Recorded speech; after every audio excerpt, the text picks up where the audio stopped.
रामपूरच्या जंगलात एक भोजपुरी माकडाच्या कुटुंबात एक लच्छा नावाचा माकड राहत होते, जो अभ्यासासाठी परदेशात जातो.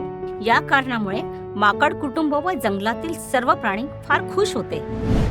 परदेशात पोहोचल्यानंतर लच्छा माकड एक परदेशी माकडाला विचारतो, अरे भावा, ऐकतो काय?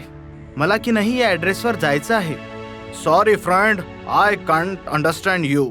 अरे मित्रा, मला काय शिव्या देतो काय? थांबून जा तू मूर्खा, तुला चांगलाच धडा शिकवतो. लच्छा माकड त्या परदेशी माकडाला मारू लागतो. त्याला मारताना बघून दुसरे परदेशी माकड त्याच्या जवळ जाते. हे गाय, वाय आर यू बीटिंग हिम? ए, आता तू पण आम्हाला शिव्या देतो काय?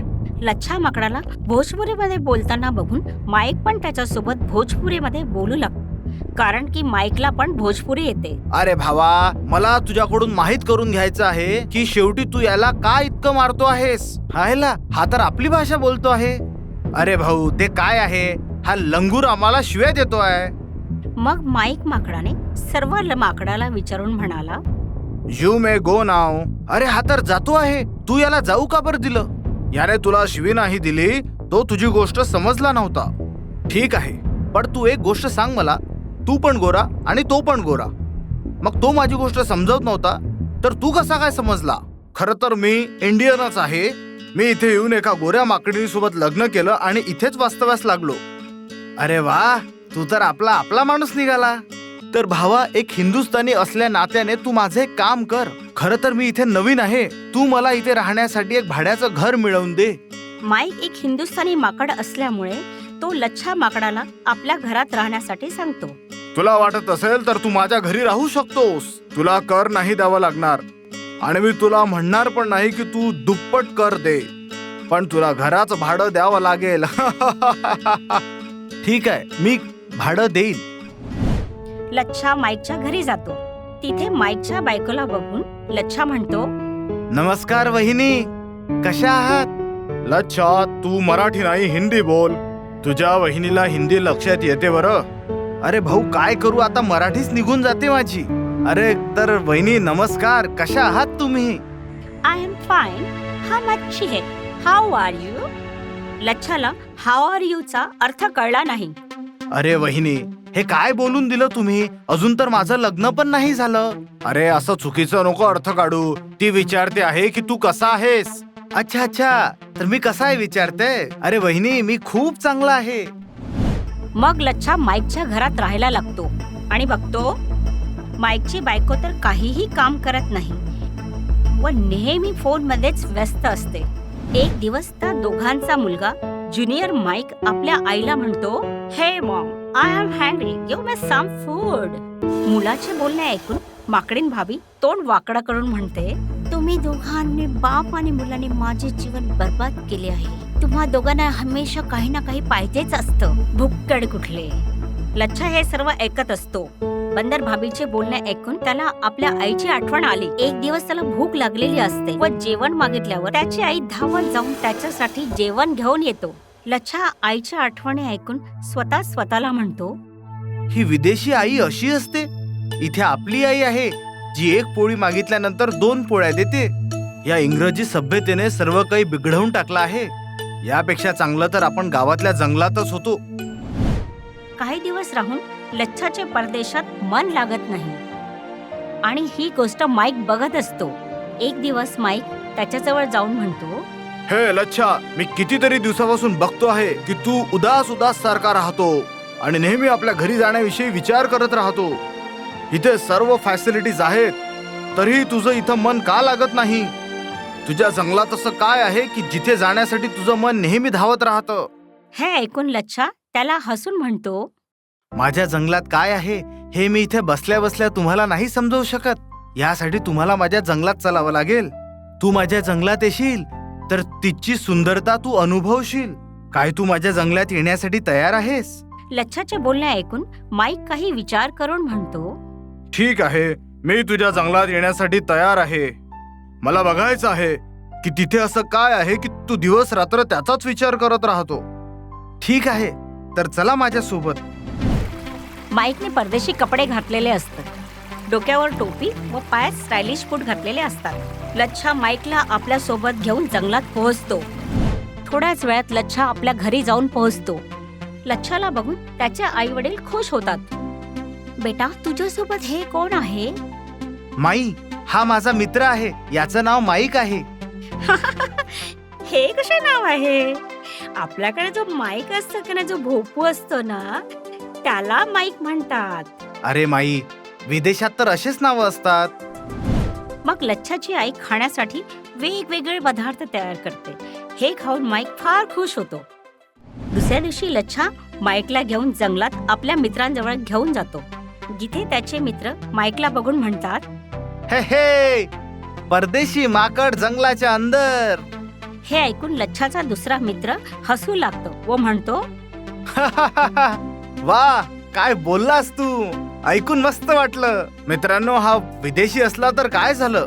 मानलं की हा खूप वर्षापासून विदेशात राहतो आहे, पण हा मनाने तर एक भारतीयच आहे.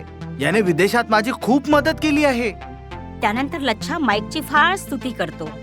हे ऐकून लच्छाच्या मित्राला त्यांच्यासोबत मैत्री होते व चारे मिळून खेळू लागतात. जंगलातल्या सर्व प्राण्यांमध्ये फार आपलेपणा असतो. हे बघून माईक म्हणतो, इथल्या प्राण्यांमध्ये किती आपलेपण आहे. आमच्या देशातील प्राण्यांना एका प्राण्याला दुसऱ्या प्राण्यांना मिळण्यासाठी तर वेळच नाही आहे.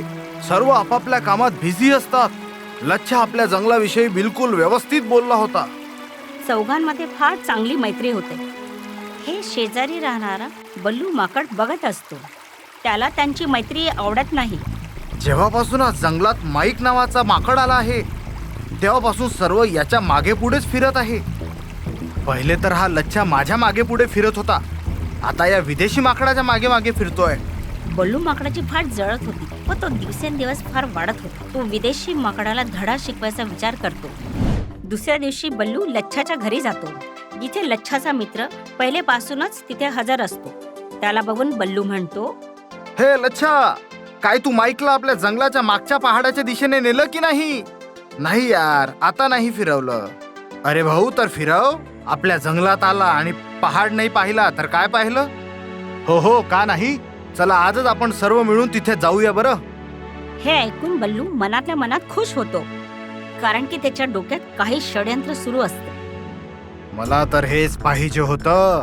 आजच्या विदेशी माकडाला चांगली अद्दल घडवतो. एक तर हा मरून जाईल आणि जर वाचला तर चुपचाप आपल्या देशात पळून जाईल.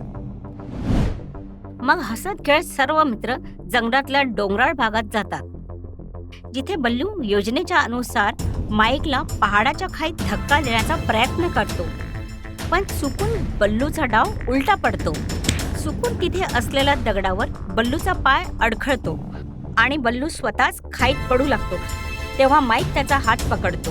हे मित्रा, टेन्शन नको घेऊ, मी तुला वाचवून घेईन.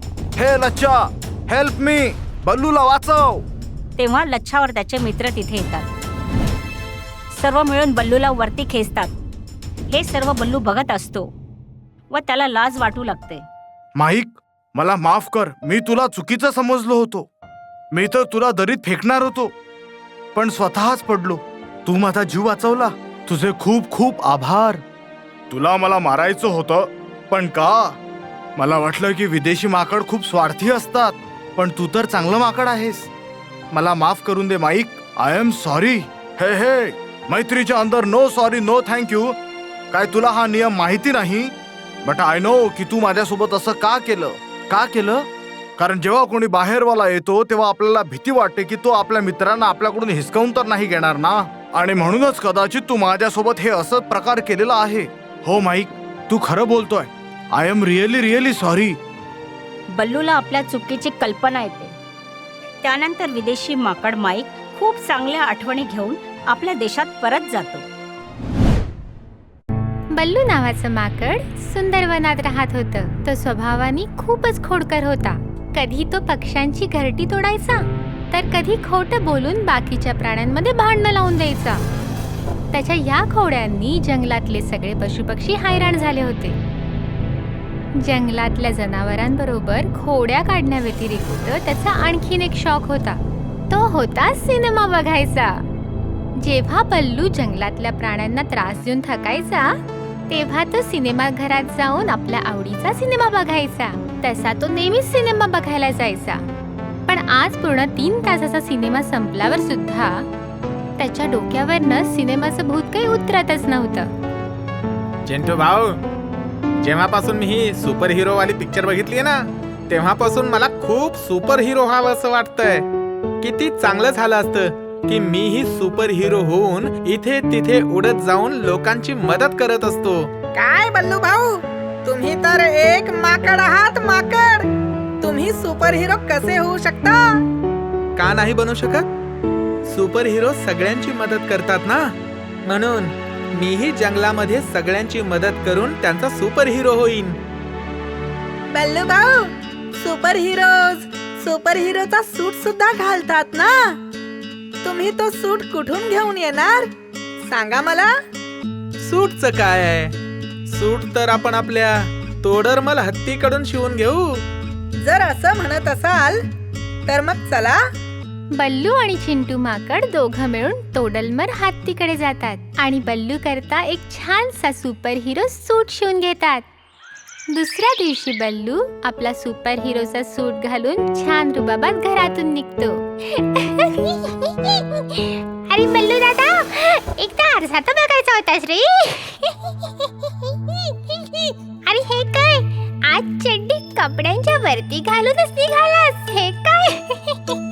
चिकू, तू एकदमच येडपट आहेस. ही चड्डी नाही, सुपर हिरो सूट आहे. तू बिळात राहणारा एक लहानसा उंदीर आहेस. तुला हे सगळं नाही कळणार. सुपर हिरो ते काय असतं बल्लू दादा? तू असं समज की आजपासून मी या जंगलाचा रक्षक आहे. जर कोणावरही एखादं संकट आलं ना, तर मला आठव, मी सगळ्यांची मदत करणार. बल्लू आणि चिकू उंदराची गोष्ट ऐकून ससा पण तिथे येतो. बल्लू दादा, बाकी सगळं तर ठीक आहे, पण तुमच्या कपड्यांमध्ये एक कमी आहे. तुमच्या पाठीवर तो लांबसा कापड तर लटकतच नाही आहे. त्याच्या बगैर तर तुम्ही सुपर हिरो वाटतच नाही आहात. ससाचं बोलणं ऐकून बल्लू घरी जाऊन आपल्या घरचा पडदा आपल्या गळ्याला बांधतो. डोळ्यांवर काळा चष्मा लावून आणि लाल रंगाचा सुपर हिरोचा ड्रेस घालून बल्लू पूर्ण जंगलात उड्या मारत फिरत होता. बल्लूला असे विचित्र कपडे घातलेले बघून हळूहळू जंगलातली सगळी जनावरं, जसे हाती, घोडा, वाघ त्याच्या अवतीभोवती जमा होतात. अरे बरं झालं मित्रांनो की तुम्ही सगळे मला इथेच भेटलात. मीही तुम्हा लोकांना भेटायला आलो होतो. का भाऊ, आम्हाला भेटायला का आला होता तुम्ही? आणि हा काय अवतार बनवून ठेवलाय? सर्कस मध्ये भरती झालात की काय? अरे नाही रे भावांनो, मी आजपासून तुम्हा सगळ्यांचा रक्षक आहे. तुमच्यापैकी कोणालाही कसलीही अडचण असेल तर मला सांगा. तुम्हा सगळ्यांची मदत करायला मला खूप आवडेल. तुझ्यासारखा धूर्त माकड कधीपासून सगळ्यांची मदत करू लागला? मी भोळा नाहीये. अरे गेल्या महिन्यातच तर तू माझ्या घरट्यातली अंडी फोडली होतीस. अशा प्रकारे सुपर हिरोची कपडे घातल्याने कोणी सुपर हिरो होत नाही. तू कसा आहेस हे इथल्या सगळ्यांना माहितीये. इथे तुझं काही एक चालणार नाही. मला माझ्या आधीच्या चुकांचा खूप पश्चाताप आहे. माझ्यावर विश्वास ठेवा. आता मी खूप सुधारलोय. बल्लू सगळ्यांना आपल्या गोष्टी सांगतो, पण जंगलातला कुठलाही प्राणी त्याच्यावर कणभर सुद्धा भरोसा नाही ठेवत. बल्लू सकाळ ते संध्याकाळ जंगलामध्ये असाच उड्या मारत फिरतो, पण कोणीच त्याला मदतीसाठी हाक नाही मारत. तो नाराज होतो आणि झाडावर बसून आंबा खायला लागतो. पण तेव्हाच तो बघतो की हरणाचा नवरा तिच्याजवळ बसून जोरजोरात रडतो आहे. बल्लू ह्या फांदीवरनं त्या फांदीवर उड्या मारत फटाफट तिच्याजवळ पोचतो. हरिण भाऊ, काय झालं? तुम्ही रडताय का? काही अडचण असेल तर मला सांगा ना. बल्लू, माझी बायको अचानकच पडून बेशुद्ध झालेली आहे. तिला लवकरात लवकर वैद्याकडे घेऊन जावं लागणार आहे, पण कसं घेऊन जाऊ मला काहीच कळत नाहीये. हरणाचं बोलणं ऐकून बल्लू इथे तिथे झाडावर उड्या मारायला लागतो. बल्लू भाऊ, हे तुम्ही काय करत आहात? मी माझ्या परीने धावपळ करून हरिणीला वैद्यांकडे घेऊन जायचा मार्ग शोधतोय. हरणाला कळतं का हा बल्लू कुठल्याही कामाचा नाही आहे, म्हणून तो तिथून पळ घेऊन लगेचच हत्तीकडे जातो आणि त्याच्याकडे मदत मागतो. हत्तीच्या मदतीनं लवकरच हरिण वैद्याकडे पोचते. बल्लू, तू मदत करू पर्यंत जर मी वाट बघितली असती तर काय माहिती काय झालं असतं. मला माफ कर बल्लू, पण आजपासून पुढे तू माझी मदत करण्याचा प्रयत्नही करू नकोस. हरणाचं बोलणं ऐकून बल्लू वडाच्या झाडाखाली जाऊन बसतो. तेव्हा तिथे त्याला चिमणीचा चिवचिव असा आवाज ऐकायला येतो. बल्लू आजूबाजूला बघतो तर त्याला झाडाच्या फांदीवर एक चिमणी दिसते, जी आपल्या घरट्याच्या आजूबाजूला जोराजोरात ओरडत असते आणि रडत असते. काय झालं चिमणी, तू असं ओरडतेस का, सांग बरं. बल्लू, वादळामुळे माझं घरटं पडणारच आहे रे. जर आता घरटं पडलं तर माझी सगळी मेहनत बेकार जाईल रे. तू काळजी करू नकोस चिमणी, सुपर हिरो बल्लू आहे ना तुझी मदत करण्यासाठी. बल्लू उडी मारून लगेचच झाडावर चढतो आणि फांदीवरून उडी मारतो जिथे चिमणीचं घरटं बनलेलं आहे. पण जेव्हा तो उडी मारतो तेव्हा त्याच्या पाठीवर असलेलं कापड फांदीत अडकतं आणि फाटतं. बल्लूच्या पाठीवरचं कापड फाटल्यामुळे सगळी जनावरं त्याची थट्टा करायला लागतात. जनावरांनी केलेल्या थट्टेमुळे बल्लू नाराज होतो आणि एका सामसूम जागेवर जाऊन रडायला लागतो. हा तुझा कसला न्याय आहे देवा. जेव्हा मी सगळ्यांबरोबर खूप वाईट वागायचो तोपर्यंत मी सुखी होतो, आणि आता मला सगळ्यांचं भलं करायची इच्छा आहे, तर मी आता सगळ्यांच्या चेष्टेचा विषय झालेलो आहे. बल्लूचा रडण्याचा आवाज ऐकून एक सुंदरशी गुलाबी कपड्यातली परी त्याच्या समोर येऊन उभी राहते. बल्लू, तू संध्याकाळच्या वेळेस का रडतो आहेस? तुला ठाऊक नाही आहे का? जेव्हा दिवस आणि रात्र एक होत असतात तेव्हा रडायचं नसतं बाळा. मी खूप दुःखी आहे म्हणून मी रडतोय. पण तुम्ही कोण आहात? मी परी आहे. मला तुझ्या रडण्याचा आवाज ऐकू आला तर मी स्वतःला थांबवू नाही शकले. बोल, तुला काय त्रास आहे बरं? मला एक सुपर हिरो होऊन जंगलवाशांना मदत करू इच्छित होतो. बघा ना, म्हणूनच तर मी सुपर हिरो मंकी मॅनचा ड्रेस सुद्धा शिवून घेतला. पण खरं तर हे आहे की फक्त ड्रेस घातल्यामुळे नाही, तर सुपर पॉवर असल्यामुळेच कोणीतरी सुपर हिरो बनतो. तुझे खरे अश्रू माझ्या मनाला त्रास देत आहेत बल्लू. जर तुला खरंच सगळ्यांची मदत करायची आहे तर हे घे. हे जादुई लॉकेट आहे. हे घालताच तुझ्या आतमध्ये सुपर पॉवर्स येतील. बल्लूला जादुई लॉकेटून परी तिथून गायब होऊन जाते. सगळ्यात आधी मी याची परीक्षा घेतो की खरंच हे लॉकेट जादूचं आहे की नाही. बल्लू लॉकेटला गळ्यात घालतो आणि लॉकेटला सांगतो, लॉकेट जंगलामध्ये जिथे कुठे अडचण असेल तिथे मला घेऊन चल. बल्लू असं बोलताच तो लगेच उडतो आणि शेर सिंगच्या गुफेजवळ जाऊन पोहोचतो. तिथे जाऊन तो बघतो तर एक शिकारी जाळं घालून बसलेला असतो. बल्लू पुन्हा एकदा लॉकेटच्या मदतीनं जनावरांच्या जवळ जाऊन पोहोचतो. भावांनो, सगळेजण आपापला जीव वाचवून लपा. जंगलात एक शिकारी आलाय. मी बघितलं की तो शेर सिंगच्या गुहेजवळ जाळं पसरवून बसलाय. जर असं आहे तर दाखव बरं तुझी पॉवर आणि वाचव आम्हा सगळ्यांचा जीव. तू तर सुपर हिरो आहेस ना. आता बस, तुम्ही सगळेजण बघतच राहा. बल्लू लगेचच लॉकेटच्या मदतीनं शिकारी जवळ जाऊन पोहोचतो आणि त्याची बंदूक खेचून फेकून देतो. त्यानंतर बल्लू वादळासारखं येऊन शिकाऱ्याला पण हवेसारखं उडवून घेऊन जातो आणि जंगलाच्या बाहेर कुठेतरी जाऊन आपटतो. शिकारी जंगलाच्या बाहेर जाताच पूर्ण जंगलामध्ये आनंदाचं वातावरण होतं. आता तर सगळेच जनावरं बल्लूला सुपर हिरो बल्लू बोलू लागतात. बल्लू पण परीने दिलेल्या लॉकेटचा उपयोग सगळ्यांच्या भलाई करता करतो. आता तो सगळ्यात छोट्या लहान जनावरांची मदत करतो आणि अडचणीत सगळ्यांची रक्षा करतो. अशा प्रकारे बल्लू नावाचं माकड सगळ्यांचा फेवरेट सुपर हिरो बल्लू झाला. चंपारण नावाच्या जंगलात जय आणि वीरू 2 माकडं राहत होते. जय आणि वीरूने चंपारणातील सर्व प्राण्यांच्या नाकात दम करून ठेवला होता. यामुळे सर्व प्राणी त्या दोघांचे कारनामे सांगण्यासाठी शेरसिंगच्या दरबारामध्ये बसले होते. महाराज, आम्हा सर्व प्राण्यांची आपल्याला विनंती आहे की जय वीरूला लवकरात लवकर जंगलाच्या बाहेर काढून टाका. हो महाराज, ते जर जंगलात जास्त दिवस राहिले ना तर जंगलालाच विकून टाकतील. रामू, तू तर माकड आहे आणि जयवीरू सुद्धा माकड आहेत, तरीही तू त्यांच्या विरोधात बोलतो आहे. हो महाराज, ते दोघही फार मक्कार माकड आहेत. पैशांसाठी काहीही करू शकतात. काही पण करू शकतात म्हणजे यांनी तुझ्यासोबत काही केलं का? हो महाराज, एक दिवस माझ्या पोटात खूप दुखत होतं, तर ते दोघ जण मला मदत करण्याच्या हेतूने डॉक्टरकडे घेऊन गेले होते. डॉक्टरने म्हटलं माझ्या पोटात पथरी आहे, तर जयवीरूने डॉक्टरला म्हटलं ऑपरेशनचा जेवढाही खर्च येईल ना तो आम्ही सर्व देऊ. हे म्हणाले ते, पण लवकरच रामू माकडाच्या पोटाचं ऑपरेशन करून ती पथरी बाहेर काढा असं म्हणाले. ही तर खूप चांगली गोष्ट आहे. त्यांनी तर तुझी मदत केली ना? कसली मदत केली महाराज? पथरी काढण्याच्या बहाण्याने त्यांनी माझी किडनी विकली महाराज. काय? जयवीरूला माझ्या समोर आणा. जयवीरू हाजीर आहे महाराज.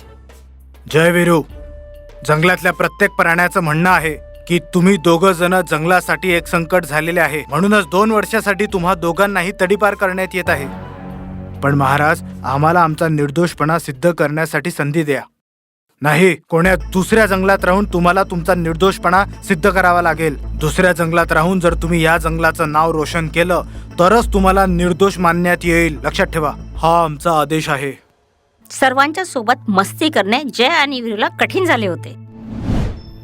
2 वर्षाची शिक्षा भोगण्यासाठी व आपण निरपराध आहोत हे सिद्ध करण्यासाठी ते दोघे दुसऱ्या जंगलात जातात. अरे जय, नवीन जंगलात तर आपण दोघं आलेलो आहे, पण या जंगलात असं काय करायचं की त्या जंगलाचं आपलं नाव रोशन होईल? अरे यार, पहिली गोष्ट तर ही आहे की आपल्याकडून चांगलं काम होतच नाही, आणि कधी जर चुकून आपल्याकडून चांगलं काम झालं तर जुन्या जंगलाला क्रेडिट देऊन देऊ. हो यार, जर जुन्या जंगलाची इज्जत वाढवली तर होऊन जाईल की आपली शिक्षा पण कमी होऊन जाईल. दोघे बोलत बोलत जात होते तेव्हा समोरून एक चोर येतो आणि त्यांना येऊन धडकतो. चोर चोर, पकडा पकडा, चोर चोर. चुकून जय व वीरू चोराला पकडून आवाजाच्या दिशेने बघतात. चोर चोर, पकडा पकडा, चोर चोर, पकडा पकडा. सर्व प्राण्यांना वाटतं की जय आणि वीरूनेच चोराला पकडले आहे. अरे वा, तुम्ही चोराला पकडलं? हो, अरे बघा बघा मित्रांनो, हे दोघे किती शूरवीर आहेत. अरे जय, बोल वीरू. अरे हे असे समजून राहिले की चोराला जसं आपण दोघांनी पकडलं. हो, तर मग खोट्याची सुरुवात आतापासूनच करू. हे बघा मित्रांनो, अशा छोट्या मोठ्या चोराला पकडणं आमच्या डाव्या हाताची गोष्ट आहे. अरे वा, तुम्ही दोघं तर खूप कामाची गोष्ट आहे. या, तुम्हाला जंगलाच्या राजाशी भेटवतो. सर्व प्राणी जंगलाचा राजा रामसिंग जवळ जातात. महाराज, या 2 शूरवीरांनी या खतरनाक चोराला खूप हिमतीने आणि जबरदस्तीने पकडून घेतलाय. वाह, हे तर खूप बहादुरीची गोष्ट आहे आणि बहादूर माणसांची मी कद्र करतो. तुमचा परिचय तर द्या मला शूरवीरांनो. महाराज, आम्ही मागच्या जुन्या जंगलातून आलोय एका खुफिया मिशनसाठी. तुम्हा दोघांना बघताच मला वाटले होते की तुम्ही दोघे मोठे सरकारी अधिकारी असणार, आणि बघा तुम्ही दोघेही अधिकारी निघालात. हो, पण आमच्या खुफिया मिशनवाली गोष्ट कोणाला सांगू नका, नाहीतर तो आतंकवादी अलर्ट होईल. तर काय मग तू आतंकवादी पकडण्यासाठी इथे आले आहात? हो, आम्हाला खबर मिळाली आहे की तो आतंकवादी इथे बॉम्ब ब्लास्ट करणार आहे. काय? तुम्ही चिंता नका करू महाराज, आम्ही त्यांचे वाईट इच्छा पूर्ण होण्याआधीच त्यांना पकडून घेऊ. वाह, असं वाटतं की तुम्ही जुन्या जंगलाचे वफादार सैनिक आहात. तुम्ही आपल्या मातृभूमीचं नाव रोशन केलं आहे. चिता सिंग, या दोघांच्या राहण्याची सोय केली जावी. जय वीरूच्या येण्यामुळे सर्व जंगलातील प्राणी खूप आनंदात होते. एक दिवस जय भाऊ, वीरू भाऊ, तुम्ही आपल्या बहादुरीच्या काही गोष्टी आम्हाला सांगा ना. आता मी आपल्या तोंडून स्वतःची तारीफ काय करू? तुम्ही तर पेपर वाचतच असाल ना. आम्ही सर्व लोक तर पेपर वाचतोच ना भाऊ, पण तुम्ही जर आपल्या तोंडून आम्हाला सांगितलं ना तर खूप चांगलं वाटेल. अच्छा, तर मग बिन लादेनला कोण मारलं होतं? कोणी मारलं होतं? मी. आणि भेकू मात्रेला मी मारलं होतं. अच्छा, हो, गब्बर, मुकॅम्बो, शाकाल आणि गरुडा या सर्वांना आम्हीच तर पकडलं. नवीन जंगलात भोळ्या बळ्या प्राण्यांसमोर जयवीरू मोठ्या मोठ्या थापा मारत होते. एक दिवस आतंकवादी लांडग्याला जयवीरू आल्याचे समजते. सांबा, आम्ही असं ऐकलं आहे की जुन्या जंगलातून आम्हाला पकडण्यासाठी 2 लंगूर आलेले आहेत. हो उस्ताद, ते म्हणत होते की तुम्हाला पकडणंच आमचं खुफिया मिशन आहे म्हणून. जय बात, आता मजा येईल. आता काय हुकूम आहे सरकार?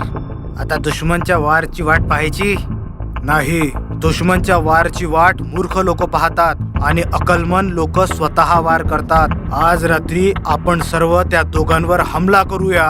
काही शक? आम्ही तयार आहोत उस्ताद.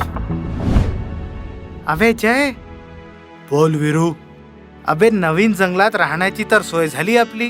जेवणासाठी झाडावर जे फळं लागले ते खाऊन घेऊ आपण, पण पिण्यासाठी पाणी कुठून आणू आपण? अरे, मी असं ऐकलंय की 2 किलोमीटर दूर एक तलाव आहे. पाणी पिण्यासाठी आपल्याला रोज तिथे जावं लागेल. अरे जय, तू मोठा आहे आणि तुझी अक्कल सुद्धा मोठीच आहे. अबे, पाणी पिण्यासाठी इतक्या दूर कोण जाईल? आपण इथे विहीरच खोदून टाकू ना. अरे आई शपथ, काय आयडिया सांगितली आहेस तू. जर आपण इथे विहीर खोदून टाकली तर आपल्याला पाणी पिण्यासाठी 2 किलोमीटर नाही जावं लागणार आणि सर्व प्राण्यांना सुद्धा इतक्या दूर नाही जावं लागणार ना. हो, तेव्हा जंगलातला राजा आपल्या दोघांची आणखी जास्त इज्जत करेल. खरं पकडलाय भाऊ तू. मग दोघे मिळून खंदक खोदतात. रात्रीच्या वेळी लांडगा आपल्या टोळीसोबत जयवीरूवर हल्ला करायला येतात, पण रात्रीच्या अंधारात त्यांना खंदक दिसत नाही व सर्व लांडगे त्या खंदकात पडतात. सकाळ होताच खंदकातून लांडग्यांचे आवाज येतात. अरे कोणी आहे का? आम्हाला वाचवा. लांडग्यांचे आवाज ऐकून जयवीरू खंदकाजवळ येतात. का बरं भाऊ, काय झालं?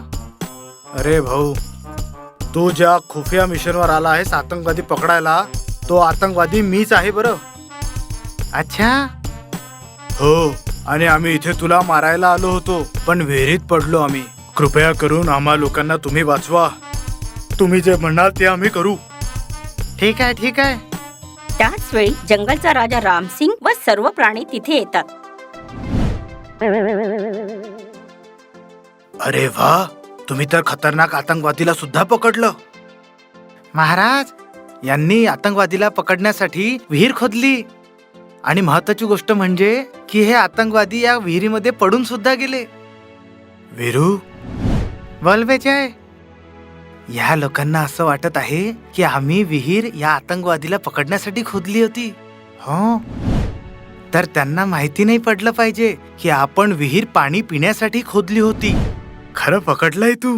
जाबा शूरवीरांनो, आधी तुम्ही दोघांनी चोराला पकडलं, आता नंतर आतंकवाद्यांना पकडलं. तुम्ही आपल्या साहस, शक्ती आणि बुद्धीचा परिचय दिला आहे. महाराज, खरं तर जुन्या जंगलाची भूमीच अशी आहे जिथे आमच्यासारखे शूरवीर जन्माला येतात. धन्य आहे ती तुमची पावन भूमी आणि धन्य आहे तुमचं जंगल. आम्ही आजच तुमच्या जंगलातल्या राजाला न्योता देऊन इथे बोलवू आणि तुमच्या साहस आणि वीरतेला पुरस्कृत करू. दुसऱ्या दिवशी नव्या जंगलातील राजाचा निरोप मिळताच शेरसिंग आपल्या मंत्र्यासोबत नव्या जंगलाकडे निघतो. नव्या जंगलात पोचल्यावर नव्या जंगलातला राजा शेरसिंगचे स्वागत करतो. नवीन जंगलात तुमचं स्वागत आहे महाराज. नवीन जंगल तुमचं नेहमी ऋणी राहील महाराज. तुमच्या जंगलातील 2 महान योद्ध्यांनी महाआतंकवादी आणि महान चोरांना पकडून आमच्या जंगलामध्ये अमन आणि शांती प्रस्थापित केली आहे. आम्ही तुम्हाला हे सांगू इच्छितो की या 2 शूरवीरांनी आपली मातृभूमी म्हणजेच आपल्या जुन्या जंगलाचं नाव रोशन केलं आहे. मला असं वाटतं की तुम्ही या दोघांना सन्मानित केलं पाहिजे. जयवीरूचे कौतुक ऐकून शेरसिंग खूप आनंदी होतो व जुन्या जंगलाची इज्जत वाढवल्यामुळे तर शेरसिंग अतिशय आनंदी होतो. हे बहादूर माकडांनो, तुम्ही जुन्या जंगलाचं नाव आणि त्याची इज्जत वाढवली. आम्ही खूप प्रसन्न आहोत. आमच्या सोबत चला. आम्ही तुम्हाला बाइज्जत आमच्या सोबत घेऊन चालतो. वीरू, बोल बे जय. आपल्या जंगलात कोणाला हे माहिती नाही पडलं पाहिजे की आपल्यापासून हे कारनामे कसे झाले. हा, पण जाता जाता मला हे तर सांग की ती जी हिरणी आहे ती माझ्यावर मरते का? तिला आय लव्ह यू बोलून देऊ का? अरे तू मरवशील का रे? जे पण बोलशील ते कोड वर्ड मध्ये बोल. शेरसिंग सोबत जय व वीरू आपल्या जंगलात जात असतात. तेव्हा हरिण म्हणतो, तुम्ही जात आहात, तुम्ही नका न जाऊ. आता मला जावं लागेल, पण मी वापस नक्की येईल. सिमरन, माझी वाट बघशील? आणि मग सर्व जुन्या जंगलाकडे जायला निघतात. जुन्या जंगलातील सर्व प्राणी जय व वीरूच्या वीरतेचे कौतुक ऐकून खूप आनंदी झाले. जय वीरू आता सर्वांसोबत गुण्या गोविंदाने राहायला लागतात. जर तुम्हाला आमचा हा व्हिडिओ आवडला असेल तर प्लीज आमच्या चॅनलला सबस्क्राईब करा आणि हो, व्हिडिओला लाईक आणि शेअर करायला विसरू नका. धन्यवाद.